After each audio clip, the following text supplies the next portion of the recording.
পর্দা খুশি ও গো মা জননী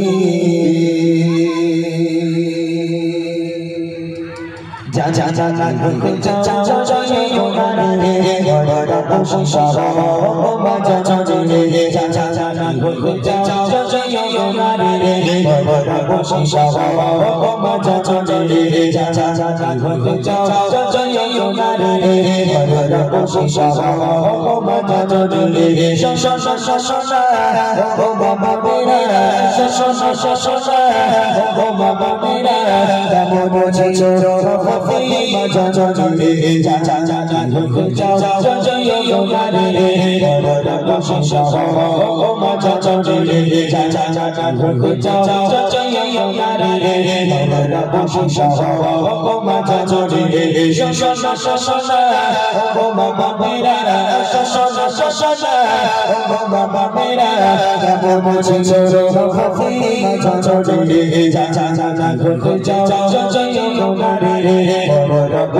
মায়েরা বোনেরা পর্দা করে আর নবীর মেয়ের পর্দা, এই গ্রামের মেয়েদের পর্দা আর নবীর মেয়ের পর্দা, এই দুই পর্দার মধ্যে পার্থক্য কাকে বলে দেখেন।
একটা বোরখা, আমার ঘরের বোনেদের তো 4-5টা করে বোরখা, নবীর মেয়ে ফাতেমার ছিল একটা বোরখা, তাও ফ্রেশ নয়, চতুর্দিকে তাবলি মারা, চতুর্দিকে ছেঁড়া ফাটা তাবলি মারা বোরখা পরে নবীর মেয়ে ফাতেমা সারা জীবন কাটালো। তথাপিও আম্মাজান ফাতেমা তিনি লম্বা নাকি তিনি বেটে, তিনি ফর্সা ছিলেন নাকি তিনি কালো ছিলেন, তার স্বামী আর সন্তান, এই দুই পুরুষ ছাড়া পৃথিবীর আর কোনো পর পুরুষ মা ফাতেমাকে চোখে দেখেনি। কেমন পর্দা করেছিল তিনি তাহলে ভাবেন। জন্ম থেকে নিয়ে মৃত্যুর আগ পর্যন্ত এমন পর্দা করেছে যে তার স্বামী আর সন্তানই দেখেছে যে মা কেমন, মা ফর্সা নাকি কালো, মা লম্বা নাকি পেটে, এই দুই পুরুষ ছাড়া পৃথিবীর আর কোনো পর পুরুষ আম্মাজান ফাতেমাকে চোখে দেখেনি। আর আমার ঘরের মায়েদের বোনেদের স্বামী বা বাপ 4-5টা করে বোরকা কিনে দেওয়ার পরও আমাদের বোনেরা বোরকা পড়তে চায় না। সে মায়ের কাছে গিয়ে কাঁদতে কাঁদতে বলে, মা তোমার স্বামীকে একটু বোঝাতে পারো, কেননা কি হয়েছে, তোমার স্বামী প্রত্যেকদিন বলে বোরকা পরে কলেজে যেতে, বোরকা পরে কলেজে গেলে হয় বলো? আমার বান্ধবীরা কত সুন্দর সুন্দর জামা কাপড় পরে আসে, জিন্সের প্যান্ট টপ প্যালাজো ফেলাজো কি করে যে মাথা সব রয়েছে না, বলে ওইসব পরে আসে, আর তোমার স্বামী খালি বলে বোরকা পরে যায়। বোরকায় যদি কেউ পরে, আহা হা, বোরকা বাপের চাপে পড়েছে বটে, তবে বোরকায় নাকি অ্যালার্জি হয়, চুল কইবা কালো জিনিস, ও বোরকা নাকি গা চুল করছে, এই পর্যন্ত হাতা এখন টেনে টুনে কিনে পর্যন্ত এনেছে। বান্ধবীরা জিজ্ঞেস যে, হ্যাঁ তুই কিনে পর্যন্ত বোরকা তুই খারাপ দেখাচ্ছে না, মা বলে আল্লাহ সাদা চামড়া দিয়েছে, কি করতি বল, যদি লোক না দেখে বিয়ে পুষতে আসবে, রাগ করবেন না, জানো রাগ করবেন না। এই সাদা চামড়া দেখাতে গিয়ে আজকের বোরকাটা আমরা এই পর্যন্ত আমার বোনেরা তুলে ফেলে। হায় রে বোন, আম্মাজান ফাতেমাকে স্মরণ করে দেখো, আজকের আম্মাজান ফাতেমা কেমন পর্দা করেছে, কেমন বোরকা পরেছে, যে ফাতেমা কেমন দেখতে ছিল পৃথিবীর বুকে কেউ দেখতে পায়নি। আর তুমি সারা লোকের যদি দেখিয়ে দেখিয়ে বেড়া, আমার আল্লাহ কখনো তোমার উপর খুশি হবে না, আমার আল্লাহ তোমার উপর নারাজ হবে। মা ফাতেমাকে অনুসরণ করতে হবে, তাই তো তিনি জান্নাতের রানী হয়েছে। কবি লিখছেন,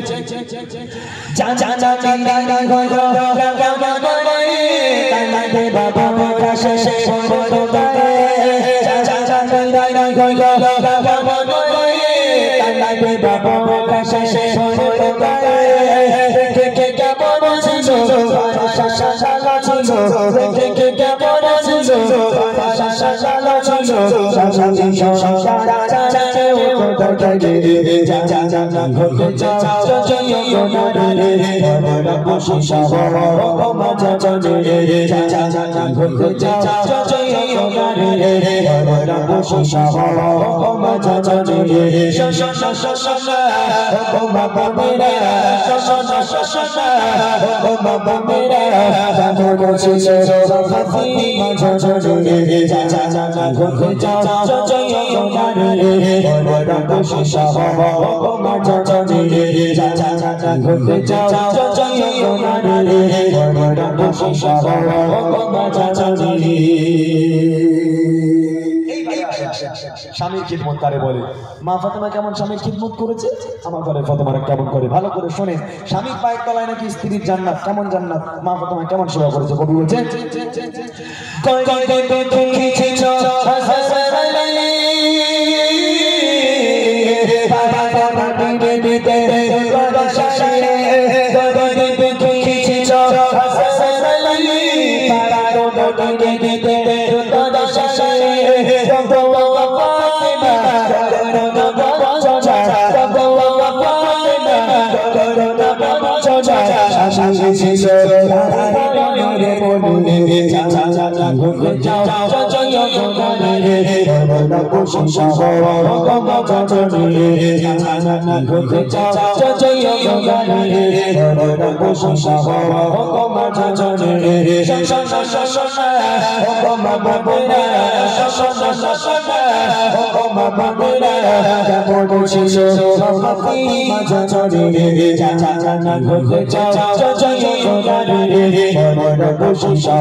হযরত আলী ছিলেন ফাতেমার স্বামী, এত গরিব ছিল, খাওয়া হয় না। মা ফাতেমাকে একবেলা খাওয়া দিতে পারে না, একটা শাড়ি কিনে দিতে পারে না। কিন্তু মা ফাতেমা কোনোদিন স্বামীর কাছে গিয়ে চোখে চোখ রেখে বলেনি যে আপনি আমার স্বামী হওয়ার যোগ্য না। কেন না? আপনি আমার একটা শাড়ি কিনে দিতে পারেন না, একটা বোরকা কিনে দিতে পারেন না, অনাহারে 3 দিন কেটে যায়, পেটে পাথর বেঁধে, একবেলা খাওয়া দেওয়ার ক্ষমতা নেই, কেমন স্বামী, কিসের স্বামী আপনি? মা ফাতেমা কখনো স্বামীর চোখে চোখ রেখে সব কথা বলেনি। পেটে ভাত নেই, পেটে পাথর বাঁধা, 3 দিন হয়ে যায়, খাওয়া হয় না, তারপরও স্বামী দাঁড়িয়েছে, স্বামীর কাছে গিয়ে মা ফাতেমা মাথাটাকে হ্যাট করে চোখটা নিচে রেখে কথা বলেছে এবং স্বামীর শুকরিয়া আদায় করেছে। আমার স্বামী আমাকে যেভাবে রেখেছে আমি ফাতেমা খুশি। আর আমার ঘরের মায়েরা বোনেরা, ওরে আল্লাহ, স্বামী রাজমিস্ত্রি কাজ যদি করে, অনেক ভাইরা আছে যারা রাজমিস্ত্রি কাজ করে, শীতের সময় সকালবেলা 8টার সময় দুটো পচা পান্তা খেয়ে বেরিয়ে যায় কাজে, আর সন্ধ্যার আজান যখন হয় হাত পাতে ঠিকাদার 400 কি 500 টাকা দেয়, এর থেকে বেশি কি দেয় না রাজমিস্ত্রি? হ্যাঁ দেয়, দেয় না? এখন যে রাজমিস্ত্রি কাজ করে তার অন্তরে স্ত্রীর ভালোবাসা আছে, ওর প্রেম আছে, সে মনে মনে করলে যে 500 টাকা পেলাম, প্রত্যেক দিন তো বিড়ি সিগারেট এটা সেটা খেটে খেতেই চলে যায়, আজ আর কিচ্ছু খাবো না, বউর জন্য একটা শাড়ি কিনবো। এখন বউর জন্য একটা সুন্দর দেখে শাড়ি, দোকানে গেল 500 টাকা দামের একটা শাড়ি দাও আমাকে ভালো ভালো। এখন শাড়িটা নিয়ে সাইকেল চালিয়ে চালিয়ে বাড়িতে গেল, সাইকেলটা বাড়িতে রেখে হাত মুখ ধোয়া না, কিচ্ছু না, খাওয়া না দাওয়া না, ঘরে ফাতেমাটাকে, এই ফাতেমা একটু বাইরে আয়। আর আমাদের ফাতেমা বাপ রে বাপ, সেই ফাতেমা সেই টেম্পার, আবার রাজমিস্ত্রি কাজ করে, স্বামী ওই রকম দেখতিস কেন, ভুতি ধরিস তো, ওই রকম দেখতিস কেন, মানে তোর জন্য আজ একটা গিফট এনেছি। এমনি দেখবেন স্বামীরা যখন গিফট করে স্ত্রীতে, স্ত্রী খুশি হয়, তখন স্ত্রীকে মনটা নরম হয়, যা গিফটের স্বামী আমার জন্য গিফট এনেছে, দাও কি এনেছে দাও।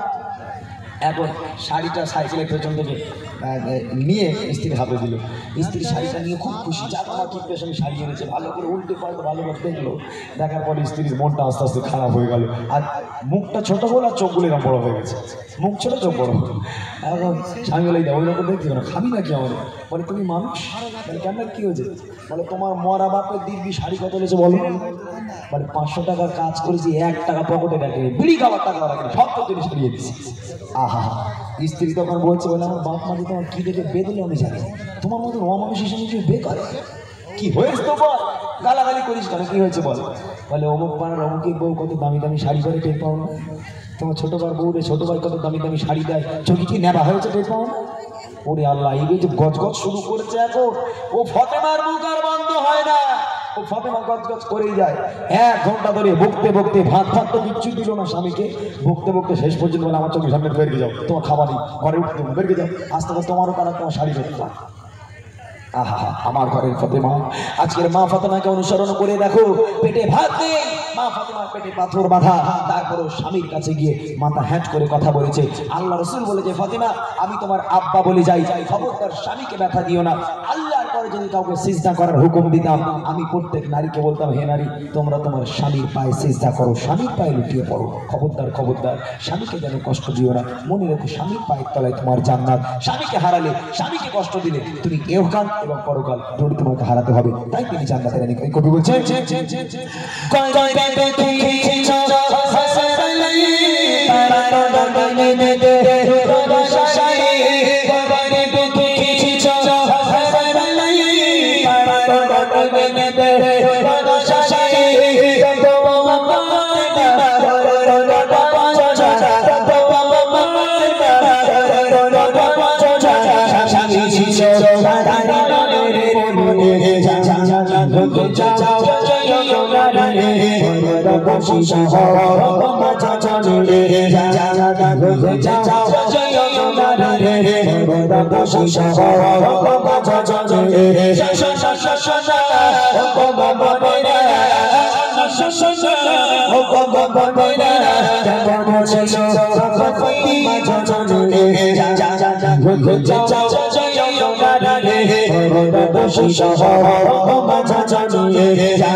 মাসুম বাচ্চা ইমাম হাসান ইমাম হুসাইন একটু একটু দুধের বাচ্চা, আজকে তারা খেতে পায় না, 3 দিন হয়ে যায়। মা ফাতেমা পেটে পাথর, হযরত আলীর পেটে পাথর, কিন্তু হাসান হোসেন কি করবে, 3 দিন খাওয়া নেই।